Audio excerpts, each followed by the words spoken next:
બાકરોલ ચોકડી પાસે oil tanker અકસ્માતમાં એક વ્યક્તિને ઈજા. અમદાવાદ શહેરના બાકરોલ ચોકડી નજીક ટોલનાકાની બાજુમાં ઓઇલ ભરેલું એક ટેન્કર પસાર થઈ રહ્યું હતું. તે દરમિયાન અચાનક અન્ય વાહન સાથે અથડામણ થતાં અકસ્માત સર્જાયો હતો.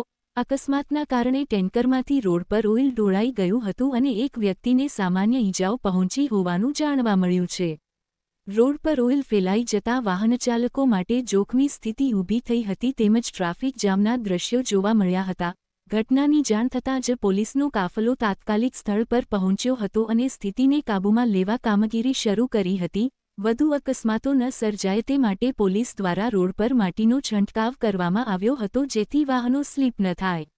સાથે સાથે ટ્રાફિકને ડાયવર્ટ કરીને વાહનચાલકોને સલામત રીતે પસાર થવા માટે માર્ગદર્શન આપવામાં આવ્યું હતું.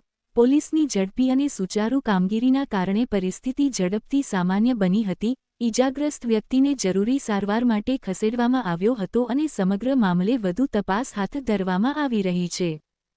हम दिखाएंगे सच्चाई की खबर चैनल को लाइक कीजिए, सब्सक्राइब कीजिए और हमारे साथ जुड़े रहिए.